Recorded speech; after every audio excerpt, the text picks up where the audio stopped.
Hello student, welcome to online class. So student, आज हम सीखेंगे यूनिट 4 लैंग्वेज स्टडी में जो हमारा 39th चैप्टर है एलिमेंट्स इन अ स्टोरी। तो इसके लिए आपको क्या करना है स्टूडेंट, आपका स्कॉलरशिप नवनीत 2021 का इंग्लिश सब्जेक्ट का जो बुक है वो आपको आपके सामने ओपन रखना है, जिसमें आपको पेज नंबर 123 देखना है। ओके, सो शुरू करते हैं आज के हमारे इस वीडियो को। और एलिमेंट्स इन अ स्टोरी मतलब क्या है कि a good story must be interesting, provide recreation and also have a message in order to keep the attention of the reader. Okay, एक गुड स्टोरी में क्या क्या होता है, एक तो ये इंटरेस्टिंग होती है, ओके, इसमें रिक्रिएशन होता है और एक अच्छा नॉलेज जो अच्छा मैसेज जो होता है वो हमें एक रीडर को मिलता है। Okay, so the key elements of a good story क्या है। ओके, एलिमेंट्स मतलब गुड स्टोरी के लिए क्या क्या एलिमेंट्स होते हैं। An interesting title that catches the readers attention, title interesting होना चाहिए तो रीडर्स का अटेंशन जो है वो हम कैच कर सकते हैं। A good introduction that makes the reader wish to continue reading. Okay, अगर इंट्रोडक्शन गुड रहेगा तो रीडर क्या करता है कि वो रीडिंग जो है वो कंटिन्यू करते हैं, नहीं तो एक दो लाइन पढ़ने के बाद छोड़ देते हैं, ऐसा नहीं होना चाहिए। A well described setting that creates the right mood. Okay, an interesting plot, series of events और एक्शंस, ये सभी चीज़ें उसमें होनी चाहिए। Life like characters who are an integral part of the story, enjoyable conversations and dialogues, a good climax and satisfactory conclusion, a message or moral that may be direct or indirect. So in simple language में आपको बताऊँ student, तो आपको एक paragraph दिया है जिसके ऊपर आपको कुछ क्वेश्चंस दिए हैं। ओके, लेकिन इसमें स्टोरी है। ओके, सो यहाँ पे आप देख सकते हैं कि पेज नंबर 123 के ऊपर हमें एक स्टोरी दी गई है। Who will bell the cat. Okay, मतलब जो कैट है उसे बेल कौन बांधेगा। Once upon a time, there lived a number of mice in a large castle. The mice had plenty to eat. However, they had one big problem. There was a large and fierce cat that prowled around the castle, waiting to pounce on them and eat them. One day, Grandpa Mouse called a meeting of all the mice. This cat is giving us a very difficult time.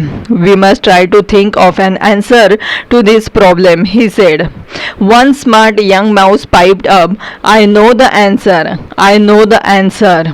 He shrieked, let us tie a bell around the cat's neck. Okay, then we will know when she is approaching. A wonderful solution, said Grandpa Mouse. But who will tie the bell round the cat's neck? Will you, Smart Mouse? The Smart Mouse was silent and ran away quietly into its hole. तो student, ये एक story है, जैसे कि मैं सिर्फ आपको इसी स्टोरी का एक रूपांतरित बताती हूँ, बाकी के जो भी स्टोरीज है वो आपको खुद पढ़ने हैं और इनके आंसर जो है वो आपको मार्क करने हैं। ओके, सो ये जो स्टोरी है इसमें क्या कहा गया है कि जहाँ पे एक कैसल में बहुत सारे माइस मतलब माउस रहते थे और उनमें क्या एक बिग प्रॉब्लम था कि एक बड़ी सी कैट जो है वो उनके कैसल के बाहर जो थी वो घूमती रहती थी और वेट करती थी कि कोई बाहर आएगा तो मैं उस माउस को खाऊंगी। ओके, तो इनमें से जो भी एक ग्रैंडपा थे, मतलब एजेड माउस था, तो उन्होंने एक दिन सभी माउस के क्या किए, मीटिंग बुलाई और उन्होंने कहा कि ये जो कैट है ये हमारे लिए बहुत ही डिफ़िकल्ट टाइम क्रिएट कर रही है, सो हमें इसके बारे में, इस प्रॉब्लम के बारे में कुछ सोचना चाहिए।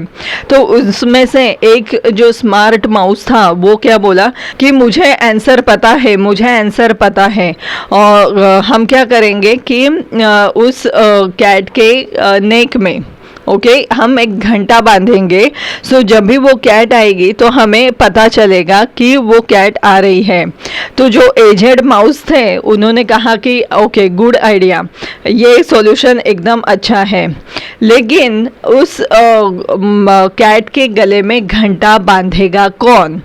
ओके क्योंकि कैट, अगर उसको कैट को माउस दिखा तो वो माउस तो खा जाएगी, तो घंटा तो दूर, घंटा बांधने की तो दूर ही रह गई, लेकिन उसको अपनी जान गंवानी पड़ेगी। इसीलिए ऐसा कहा गया है कि but who will tie the bell round the cat's neck, will you smart mouse?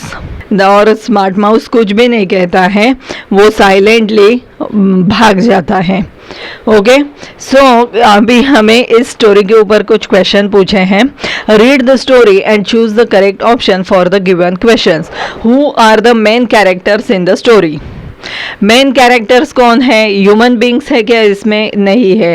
Human beings and animals है क्या? नहीं है। बर्ड्स है क्या? नहीं।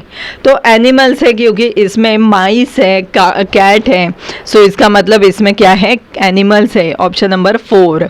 नेक्स्ट वन है which is the sentence that is the climax of the story. So ऐसा कौन सा सेंटेंस है वो स्टोरी का क्लाइमैक्स बताता है? तो वो है but who will tie the bell round the cat's neck. Okay तो गले में, कैट के गले में घंटा कौन बांधेगा? ओके सो ये क्लाइमैक्स है। Option number 3। नेक्स्ट है what can be the moral of the story. So इस स्टोरी से हमें क्या पता चलता है कि it is easy to give suggestions but difficult to carry them out yourself. Okay option number 4, मतलब सजेशन देना तो एकदम ईजी है, लेकिन उसे फॉलो करना खुद के लिए बहुत ही मुश्किल काम है।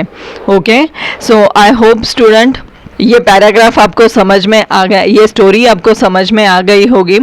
सो नेक्स्ट है यहाँ पे question number 1 to 5। Read the story carefully and answer the questions below it choosing from the options.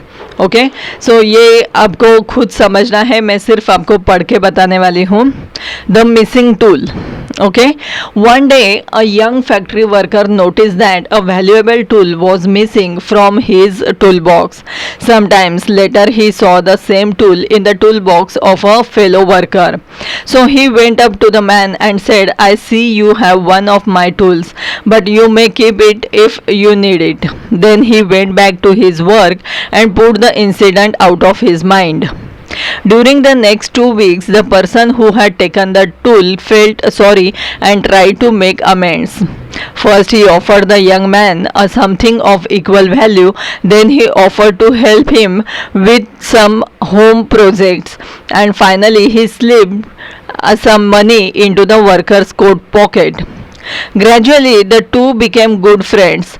The one-time tool thief admitted that he could not forget the man's kindness. To err in human, to forgive divine. इसका मतलब क्या है? एक missing tool के बारे में हमें यहाँ पे बताया गया है कि जो मिसिंग टूल था वो कैसे दोनों को एक बेस्ट फ्रेंड बना गया। तो इसका मतलब क्या है कि टू एयर इन ह्यूमन मतलब क्या कि गलती करना ये इंसान का धर्म है। ओके हर एक आदमी कभी ना कभी तो गलती करता है और उसे क्षमा करना ये भगवान का काम है। ओके सो यहाँ पे हमें क्वेश्चन पूछे हैं which fact in the introduction of the story inspires the reader to continue reading further. तो ऐसा कौन सा फैक्ट है जो इस स्टोरी में बताया गया है कि रीडर को ये रीडिंग कंटिन्यू करना चाहिए? तो वो है, आप देख सकते हैं कि option number 1, 2 and 4 are common है ये। ओके ये तो कॉमन है और ऑर्डिनरी फैक्ट है। सो ऑप्शन नंबर 3 जो है it's arouses a reader's curiosity to read further, मतलब his missing valuable tool was in another worker's tool box. मतलब इससे ये जानने के बाद हमें क्यूरियोसिटी जो होती है वो तैयार होती है कि अगर वो अदर वर्कर के टूल बॉक्स में है तो आगे क्या होता है वो कैसे फाइंड आउट करता है। ओके ये क्यूरियोसिटी लग जाती है, इसीलिए ये कंटिन्यू रीडिंग के लिए एक सेंटेंस है। ओके नेक्स्ट है how many characters are there in this story. So इस स्टोरी में कितने कैरेक्टर हैं? 2 characters are young factory worker and tool thief. Okay, so यहाँ पे ऑप्शन नंबर 2 ये सही जवाब है. ओके, नेक्स्ट है I see you have one of my tools but you may keep it if you need it. What does the above dialogue tell you about the young factory worker? तो ये dialogue क्या हमें बताता है? The dialogue shows that though his precious tool was stolen by another worker, he was willing to forgive and be patient, so rather than create commotion, so it was a wise decision. So option number 4, he is thoughtful and forgiving. Okay, next question है, in which paragraph of the story do you notice a change in the character of the tool thief? सो इसमें कौन से paragraph of the story में आपने notice किया है कि tool thief है? So the sentence dash dash मतलब the person who had taken the tool felt sorry and try to make amends occurs in the last paragraph. Okay, so option number 3 last paragraph में हमें पता चलता है. Okay, next है complete the message of the story choosing from the pairs of words given. It is better and wiser to dash and rather than to dash. So इसका सही जवाब क्या है कि conveys the exact message of the stories. Okay, इसका सही जवाब है option number 1, it is better and wiser to forgive rather than to fight. Okay, so मतलब माफ़ करना ही भलाई है, फाइट करने से अच्छा तो माफ़ करना अच्छा होता है. तो आई होप कि ये जो टॉपिक है ये आपके समझ में आ गया होगा, क्योंकि आपको सिर्फ यहाँ पे स्टोरी पढ़ने के बाद उस स्टोरी के ऊपर जो भी क्वेश्चंस पूछे हैं वो हमें सॉल्व करने हैं. ओके, लेकिन याद रखना हमें स्टोरी में कभी कभी मॉरल भी पूछा जाता है और कभी कभी क्या मैसेज हमें इस स्टोरी से मिलता है वो भी पूछा जाता है. तो मेरी आप सबसे रिक्वेस्ट है कि ये स्टोरी कभी भी स्टोरी पढ़ेंगे और उसका जो मीनिंग है वो समझने की कोशिश करेंगे. ओके, सो स्टूडेंट, अगर आपको इस टॉपिक में कोई भी डाउट रहेंगे तो आप मुझे कमेंट करके पूछ सकते हैं. और आपके लिए होमवर्क ये है कि आपको 124 एंड 125 के ऊपर जो भी क्वेश्चंस फॉर प्रैक्टिस दिए हैं तो ये सभी क्वेश्चंस आपको सॉल्व करने हैं. और मैं जब भी सॉल्यूशन का वीडियो अपलोड करूंगी तो आपके आंसर्स मेरे आंसर्स के साथ मैच करने हैं. ओके स्टूडेंट, सो हम मिलेंगे हमारे नेक्स्ट वीडियो में.